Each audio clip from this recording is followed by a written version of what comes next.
not a political party. We're just a group of concerned citizens. And I hope you believe that, Ms. Mottley. We are not looking to be political at all. I believe you, Andy. Thank you. Just two comments I couldn't resist. Fossil-free society by 2030. Mm-hmm. Yeah, I really would be very excited if that could happen, and I would be fully behind you. And secondly, I loved your quote, and I hope I got it right. Fairness, transparency, and accountability are desirable in the private sector, but obligatory in the public sector. And I think we should all believe that. Now, the Public Accounts Committee. Every year the Auditor General comes out and issues a number of concerns. And I think as general citizens, we're very, very concerned by what comes out in there.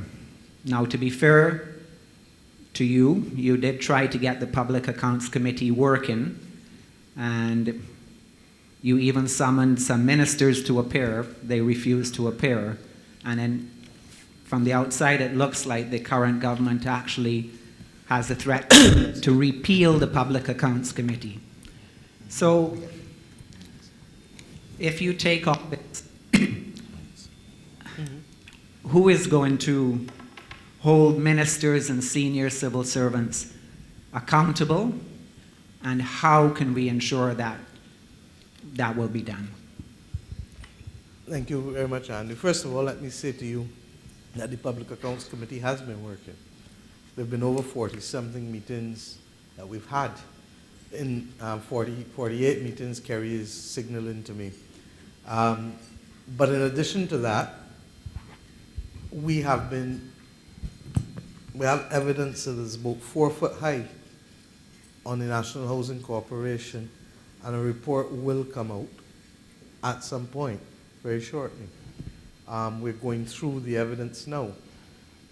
The structure of the PAC requires far more support than it currently has. And it's the structure of Parliament as well, because you can't do these things on a part-time, voluntary basis and expect to make progress.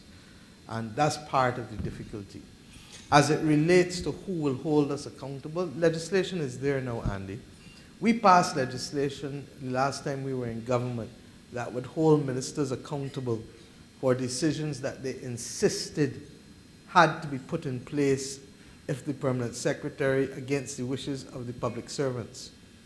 That minister can be held liable now. There are crimes of malfeasance that are known to the common law that can be applicable even in the absence of wanting to use the 1929 Prevention of Corruption Act, or of course the new bill that the government passed had the Governor General assent but will not proclaim. There are things that can be done. Our Integrity Commission bill that we are passing, hopefully with the will of the public, places specific obligations on the Commission to take action in certain circumstances. And in respect to the Auditor General, when I spoke to you all here last year, you might recall that we committed to making the Auditor General further his department independent and providing the constitutional protection that is necessary. One of the problems that the Auditor General has now is that he is short by about 25 auditors, Kerry, Wilfred, 25 auditors. And this has been chronic. I have written the Ministry of Finance on his behalf 2 or 3 times, because as chair of the Public Accounts Committee, I chair the estimates process for the Auditor General. But if you can't get the responsibility to appoint the people, then the posts remain vacant. So you ask, in whose interest is it for the post to remain vacant? I don't know. But I know this, that under Barbados Labour Party government, there are a number of things that have to become independent. The Central Bank is one, the Auditor General's Department is one, and the Barbados Statistical Service needs to become a National Statistics Institute that is going to be untainted by any kind of executive interference with respect to the production of independent data. So I hope that you would appreciate that the provisioning of these entities with the appropriate constitutional protection, as well as devolving the decision-making for their staffing from the executive and for their vote straight to Parliament without having to come through the executive, in my view, is the best way to protect their independence. Right now you have to go through the Ministry of Finance, but if the Auditor General could come straight to Parliament for his vote, then it would not in any way involve the tainting of the Ministry of Finance. You're welcome. Thank you for that question. Andy, I see Lalu. I recognize you, Lalu Vaswani. Honorable Mayor Mottley, in your remarks, you referred to a vision, inspiring a vision, collective vision for the next 50 years. Mm-hmm. What is your view on the importance of integrating values in education that will result in character being the end of education, whereby we don't only focus on academic heroes, but also community heroes and not community zeros? Mm-hmm. And I just, my comment, you might recall when you were Attorney General, Chairman of Erdiston Teachers College invited Dr.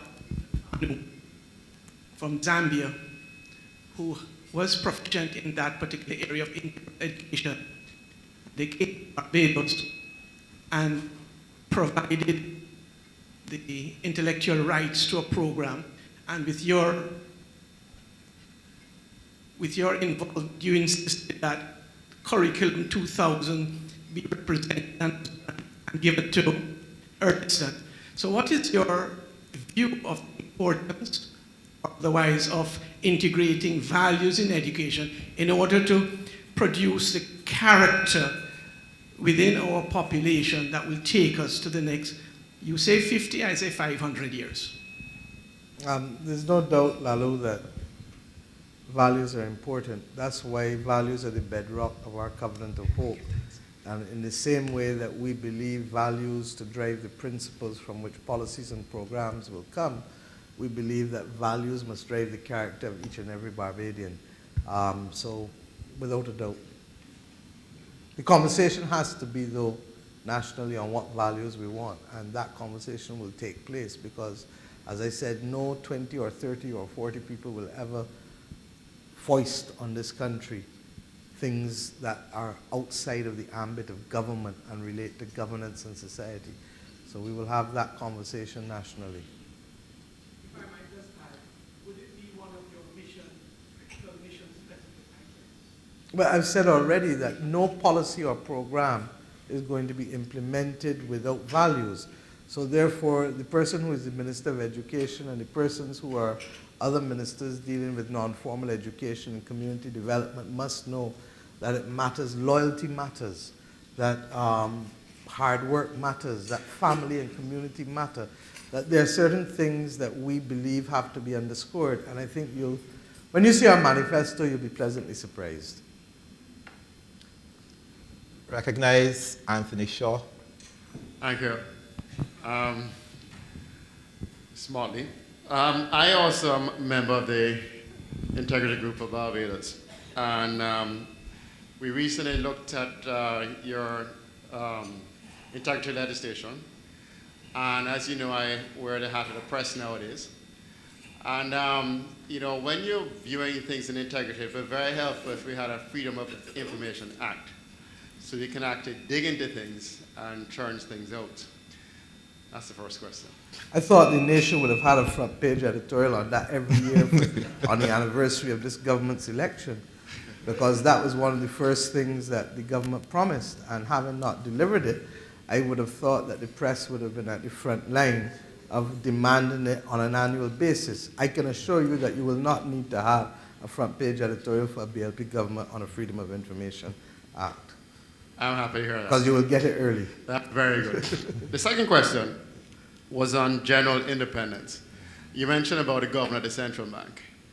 And I also have here written down the DPP. Now we have a situation where the DPP office is vacant, and we have an outgoing, well, we have a, I shouldn't say outgoing, but we have elections around the corner. So there's a possibility that DPP office could be filled.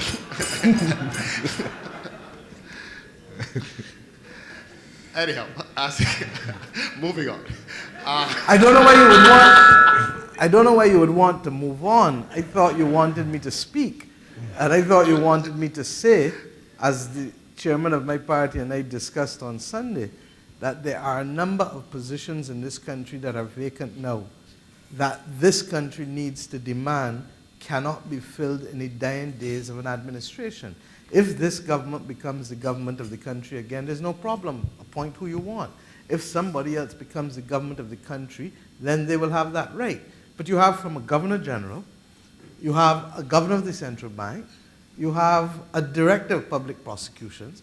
These are all posts that are either in the Constitution or serious posts that will affect the quality of life and the quality of decision making in Barbados. Now, if people only allow the opposition to be the only voice on these matters, then the government will fill them with impunity. And you will be stuck with whomsoever they choose. And the consequences of that are not going to be easy, because they will affect the condition of life and the options of an incoming government in a serious way. And I refer also not just to those, let's also talk about the service commissions, for whom the appointments there are constitutionally driven, and all of whose appointments come up shortly. And remember, if they then reappoint with impunity in the dying days of a government, we are then stuck as a country with the consequences thereto. And if we are not, there's a price that will be paid. I can only say to you that, having discussed it with my colleagues and the chairman as recent as Sunday, we cannot seriously consider ourselves bound by any inopportune or improper decision made in the dying days of this administration that will extend its protection to people who ought not to be protected. I say no more. One final I'm question. very happy to hear that, but let me finish the question. So I'm happy to hear that. But what's more important is a structure to prohibit this from happening. So you have mentioned you don't want this to happen, but how can you change a structure that exists now so it doesn't recur? Anthony, Barbados needs constitutional reform. We need constitutional reform. And there's a draft constitution that's been left in the Attorney General's office now for over a decade. It will no longer be applicable today because things have also changed there as well. But it is far more appropriate than the one that we have now, because it speaks to the role of governance and not just the role of government. And a new constitution of Barbados has to speak to the role of governance. We cannot educate our people and expect them to behave like if they're not educated, not giving them access to information, doing things that you think that they will just ignore. How we treat to one another in this country has to change. And if you ask me what is going to be the biggest legacy apart from fixing the economy of a Barbados Labour Party government, should it be the will of the people, it is going to be to provide you with open, transparent government and greater citizen engagement and democracy. That is the role. Barbadians must be empowered and enfranchised. And that's what I mean every time when I say I am not interested in Bajans being tenants, but in Bajans being owners and participants of this country. I am a child of independence, born 1 year before independence. And it cannot be that those things which obtained in the 1960s, from the planning legislation to the zoning of water, continues along with the Constitution to govern a Barbados that starts its 51st year next Thursday. I recognize the gentleman at the back. Michael Berry. Okay. Hi, Michael. Hi, Ms. Mottley, hello. Nice to see you again. Good to see you too. I have a question really in sort of 3 parts. Maybe it's the hard-edge question. Would a government led by you be prepared to go to a multinational lending agency and get a really big loan sufficient to sink all the foreign exchange liabilities of the country and provide working capital for a 5-year recovery program? And 2, would a government led by you be willing to change the investment, or what is effectively the investment mandate of the National Insurance Scheme, so that it can start to invest properly as a pension plan? And thirdly, would a government by you be willing to reform the central bank and look at repealing the Exchange Control Act, which I believe is a detriment to this country? It's a piece of legislation that came in shortly after independence and before, in fact, the country had the Barbados dollar. Thank you. Thank you, Michael. You have a long run-up, so I'm going to equally recognize that you want to play with pace, but I'm going to bat it. One, in relation to the National Insurance Fund and its investment guidelines, those have to change. They have to change in terms of the ratio. There's too much concentration in respect of government instruments. There's too much concentration domestically. All of our eggs, regrettably, are in one basket, and we need to have a diversified investment portfolio that I am prepared to be advised upon as head of a future government. Two, in relation, and I say so against the background that this government has prohibited the National Insurance Scheme from doing any types of investments outside of Barbados, I believe, for the last 8 years or so. Two, in relation to the first point, we will do whatever it takes that is legal and moral to fix this country. And we're beating around the bush, but in a very real sense, you're asking me to specifically say whether it will be a multinational corporation to absorb all of our foreign debt in one place. I don't think that's how it's going to work. But there will be engagements at an international level because Barbados cannot get out of the hole on its own. Secondly, there will have to be some kind of consideration as to whether we pursue a debt exchange program, and those conversations will take place. But one of the invidious things, and I say so with all honesty, we have been reduced by waiting with problems enduring so long. The house is on fire. Half the house is on fire. Nobody has called for a fireman. But we have these conversations on the outside of the house on fire without realizing that the conversations themselves can cause more fire to move at a quicker pace. And I ask us to recognize that part of the difficulty is that we're going to have communication and consultation at the level of sectors and people in the country, but recognize that what we say publicly in a world with the internet and technology may make us more vulnerable to actions that will make it more difficult for Barbados to recover from this position. So I say that generally, but we will be prepared to do that which is necessary and legal and moral to get Barbados out of this, because Barbados at all costs must be brought back from the brink. And that's why I spoke today in terms of we can and we shall, because we have a plan that at the right time will be released. Now is not the right time for the reasons that I just said. That we believe that within the first few months we know exactly every step that we need to take. But equally, we have to understand the depth of the problem, and that can only be done once you get in there, because this government is not prepared to share the facts of our reality with anybody. On the last point, which was, what was it again? Exchange control. Exchange control.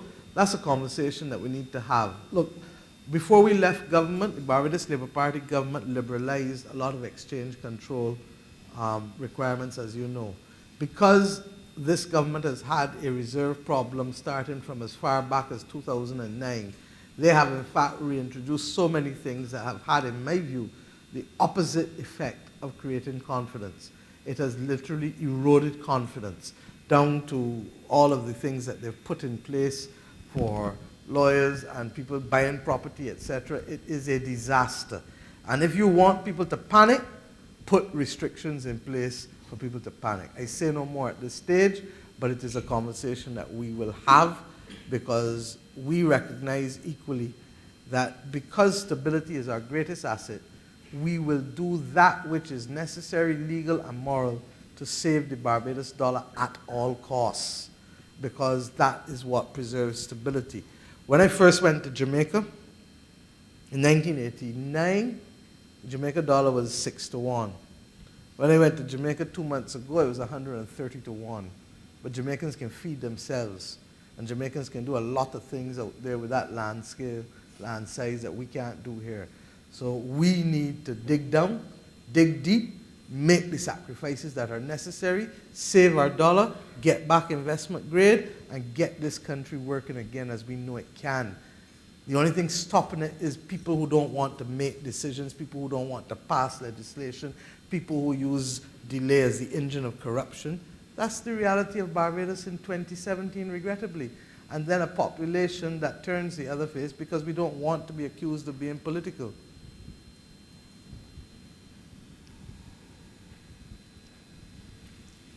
Hi, good afternoon, Ms. Mottley. Thank you very much this afternoon for your remarks. They're quite insightful. You mentioned a number of ills plaguing the country at this time, with which I believe everyone in this room is, we're all familiar. But one that I think which would be of deep concern to members in the business community would be the issue of business facilitation or lack thereof. I wonder whether and to what extent you see the civil service as playing a role in that context, and if so, how would a government led by you address that particular issue? Thank you. Forgive me for not repeating it this year again, because I think every year I've addressed this one topic, and that is that Barbados' government needs to be deconstructed and reconstructed. Barbados and India suffer from the same debilitations, that we were both the benefit of early institutional development.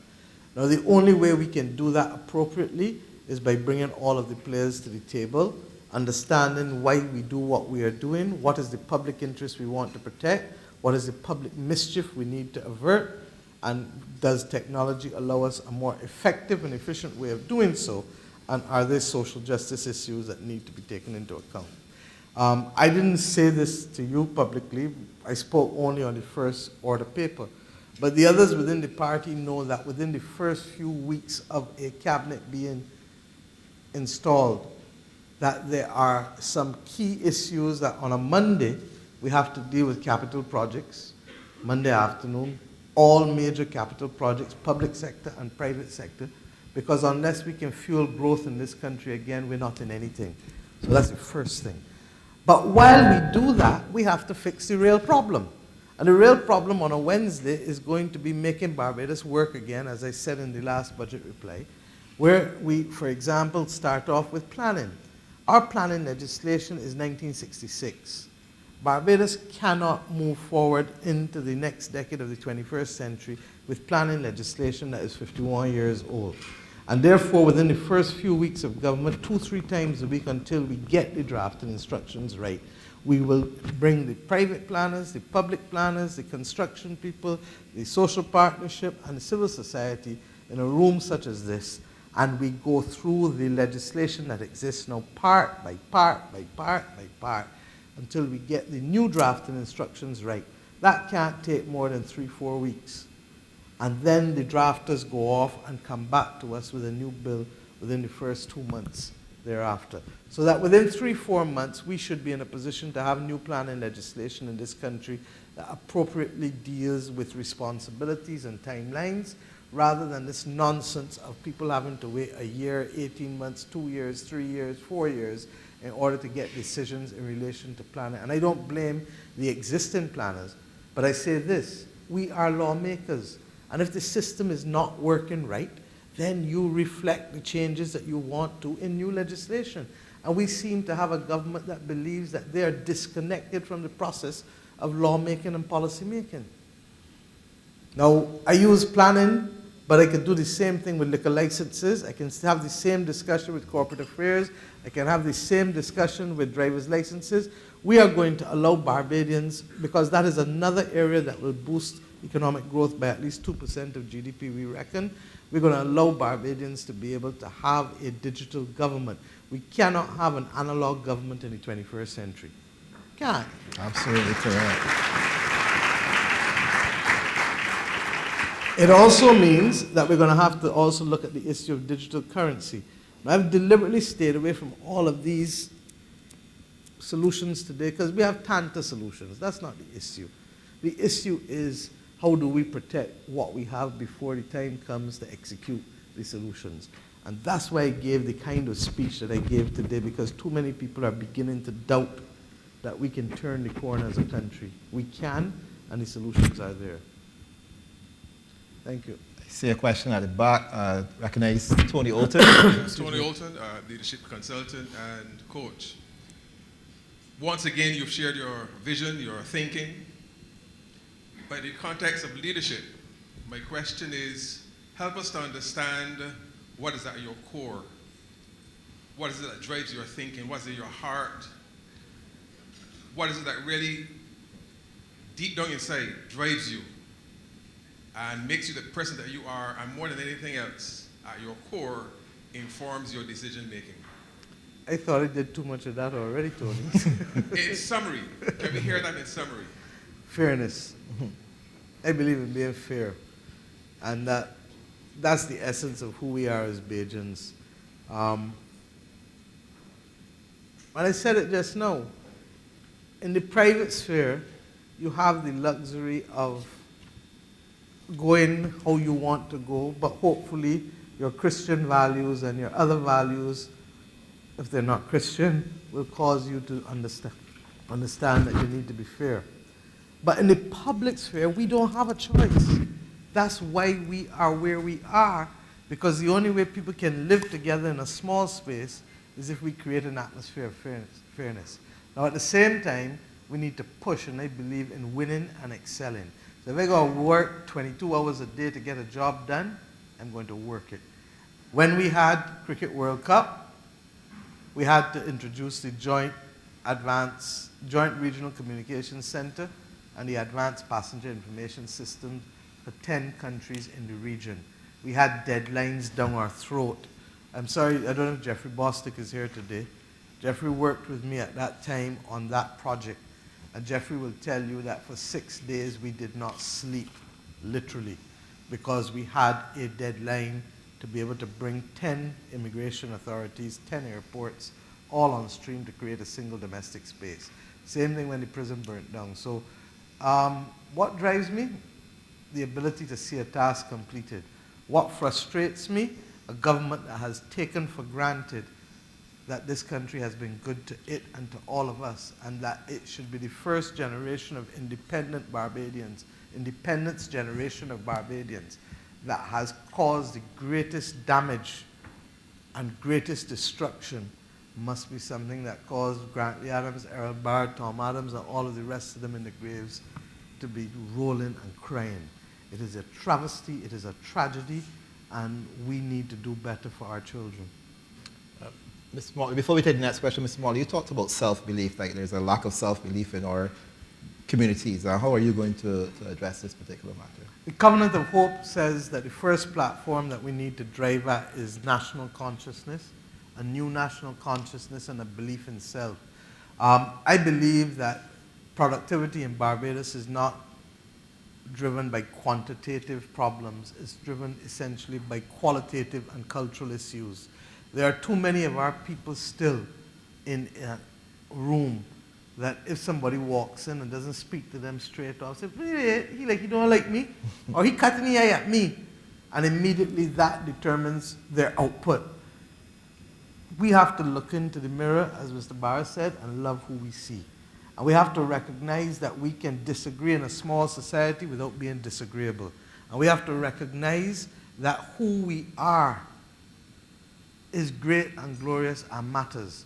There are too many people who are still driven by all kinds of prejudices that make no sense. When you go into a bank, it should not matter who you know. It should matter whether what you are asking the bank to borrow the money for is good enough for you to be given a chance in this country. And I feel strongly that if we can reach the day when we can open the windows to this nation, as I say all the time, I hear the nation, so that a boy in Belle Plaine with an idea that is brilliant can have as much success as the son of an industrialist in this country getting access to money, then I know we would have arrived. We have to create that environment of fairness. That is what has made us who we are in the past, and it is what will keep us great and keep us punching above our weight. Thank you. Question at the back? Hi, good afternoon. My name is Jimmy Clark. I have a question to do with national wellness. What would be your commitment, your government's commitment to be successful to the promotion of national wellness for everybody? Healthcare, green spaces, exercise, medical tourism, sustainable agriculture, affordable, high-quality food, and this type of thing. You know, we can talk about business, and it's obviously very important, but some of the statistics we've seen on Barbados and the population and the quality of the health of the general population are not great. And I've seen other countries have been able to promote these programs quite successfully and made quite a big difference to the well-being in general of everyone. Huge, Jimmy. The truth is, the last time I spoke at the annual conference, I made these points very clear because right now it makes sense. We have a national crisis in our country with chronic non-communicable diseases, heart attacks, diabetes, strokes. It is out of control. And right now, it is costing us more to treat people than if we decided to incentivize people to eat properly and exercise properly and take responsibility for their own health and wellness. So we are going to be very strong. Last year, once again, I announced that we would have a Ministry of Health and Wellness as opposed, and that's why I didn't repeat it again this year in here. But that is absolutely critical because we continue to see expanding budgetary resources for declining national wellness. Cannot work. Similarly, we do not believe that we need to recreate everything from scratch. Barbados is blessed with having a large number of entrepreneurs in the medical services sector.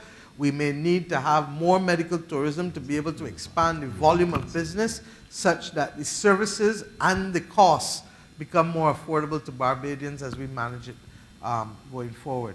In respect to green spaces, the National Botanical Gardens is in my constituency. It was acquired in 2006.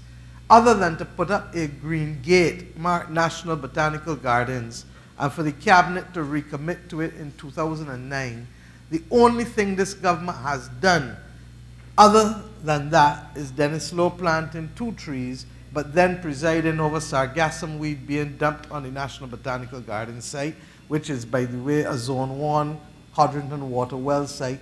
And 2, having Deltro proposing to go and put a photovoltaic farm on what is the last remaining green space for ordinary Bajans to have in St. Michael. It is a travesty. I have said I will fight it because we too have people. Queen's Park is not Central Park or Hyde Park. Bajans deserve to have an area that is a green space that they can carry the children, they can run boat, they can have parties, they can jog, they can ride, they can hold concerts. We need 200 acres too. There are over 100,000 people living in St. Michael. But we have this site acquired since 2007, sitting down idle because Dennis Lowe is more interested in Cahill and Deltro than in making sure that the sign that the NCC put up at the front of the park is a real opportunity for Bajans to go and walk boat in there. So we are we're committed. I'm sorry, 2:15. I'll take one final question, and I see that Mr. Went has the microphone. Because I read, it means I've been here. Honorable Mayor, very good presentation as always. I must start with Clark because I put a plug in first at the Barbados Diabetes Foundation. I have all the business community here, so just look out for calls from Cali Boyer. We are really looking to make a big difference with the change with the communicable diseases and the rate at which you see obesity is taking over the country. So that is, I wanted to put that plug in, so thank you. Ricky, before you start, may I use the opportunity of thanking you for allowing us, when the government restored the 10% salaries to themselves in the absence of a public service pay cut, the Barbados Labour Party parliamentarians took a decision that the back pay that would come to us would go to 2 charities. One was, I think, the Barbados Diabetes Foundation, where we sent $27,000, and one was the Salvation Army. Correct. And the monthly amount goes to a different charity in this country, because we will not accept a cent of that money so long as public servants in Barbados are not receiving either a cost of living increase or a salary increase. Very much. Now, the two things for me. One is on the, most people in here would know that I found myself in a very difficult situation. I haven't written the company 3 times separately to get to this stage. But my real concern is that we went from a stage where you mentioned enfranchisement and the ability of Barbadians to be able to invest in this country. And with interest rates at virtually 0.5, or you can tell me what they are at, and little opportunities for growth industries. We have a major matter before us, and we just launched, Dr. Skate is here, we just launched the papers in court today, and it should never have had to come to this stage. We cannot have a stage where Barbadian minority shareholders could just be brushed aside. We won't ever want to see it again, and that legislation has to be looked at. We don't want to debate the case in here, but it's fundamental. I was in London at the time. I tried to reach out to several people, but I came home and I wrote 3 different places. I wrote to local, to the company, I wrote to regional, and I wrote to group. And I did not want to have to get to a stage where we had to go to law, but we cannot have a stage that Barbadians built a company for over 100 years, and then you can go and form on a paper company, and then that was it. Some of you here know our shareholders, but we just cannot have that. So we are going to fight that very strong. What I want to know is that the legislation has got whatever changes necessary. I want to hear what kind of changes that are going to be able to make it that the normal Barbadians could be able to get involved in the investment in the country. That's the first question. Ricky, begin with, you have me at a disadvantage because I don't know all of the facts. And however much I like to sound good, unlike this government, I'm not going to speak in a vacuum without being briefed. So I am prepared to look at what the facts are and reflect and give decisions, but I'm not going to answer a question without having the facts. Okay. The second one is, the final one is that we've got a number of people who, in terms of small, medium-sized businesses, and so many of those businesses are looking for the opportunity to invest, as you point out, the guy in St. Andrew and so on. And there are a lot of initiatives that I know have been put into place or started. But I'm not finding that the percentage of people who are getting access is high enough for any of us in this room to be satisfied.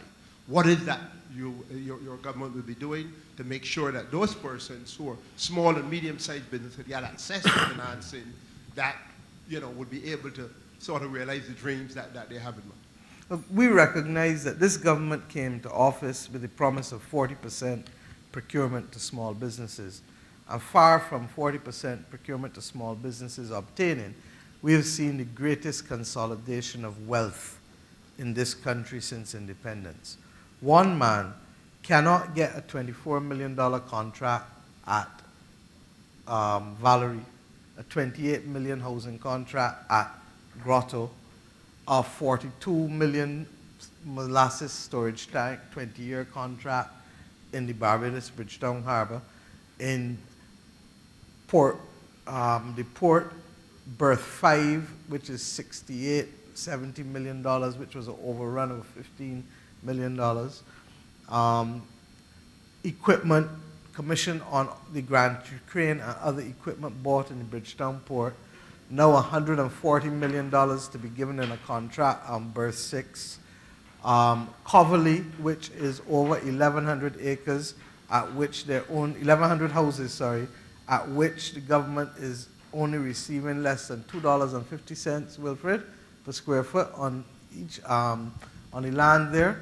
2,300 lots at Bushy Park that have been committed to in an MOU, but mercifully the contract has not been signed, because when the National Housing committed to give them the 2,300 lots, they did not even own the land at the time. So that's the only thing that saved us there at Bushy Park. Ultimately, the Hyatt Hotel, the land on the port where the cement has gone and for which there's a town planning dispute, the Bushy Park Racing Circuit itself, the adopt or sign businesses on the highway, and I can go on and on. One person cannot get more than $1 billion worth of contracts at the very time that Barbados has a smaller economy at the end of the decade than it started at the beginning of the decade. And I have no dislike, and I'm glad all of you all are here. I have no dislike for anybody that carries my initials. None. Mark my word on that. I've said publicly, and I mean it, that they are a Barbadian company, and I actually admire aspects of their drive. And I would like us to have that kind of drive regionally and internationally.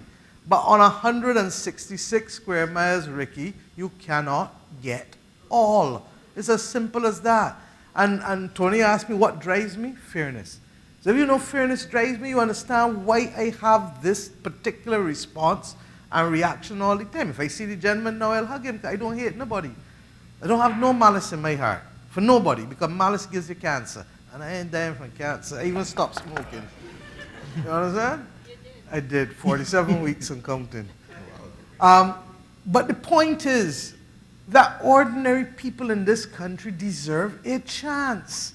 We have a real problem systemically, and you raised it, Ricky, where banks are not giving people the rate of return on savings accounts that they used to get. Ryan and Clyde Maskell will probably tell you that that might have been the cost that the banks paid for allowing the central bank to reach in side of them and pull out the money in order to be able to hold the government paper that it has been holding for the last 3 years. But it is a major problem, because it means, and this is what I addressed in here to you last year, when I talked about the need for new financial instruments, because we have to create a win-win situation where people can get an adequate return on their savings, while at the same time allowing people who want to invest in new activity can be able to access capital that is not crazy in terms of the cost of capital. Similarly, we have to be able to do it in terms of creating instruments for mezzanine financing as well as greater equity capital. But what we cannot have is the choking off of opportunities in Barbados for ordinary people. And we believe that especially those who will be on the front line of the adjustment, I said to you last year, that government needs to have a policy of affirmative action that ensures that those who bear the brunt of adjustment to help us stabilize Barbados must be on the front line of contracts and the supply of goods and services in this country, because we must all be able to sleep well at night.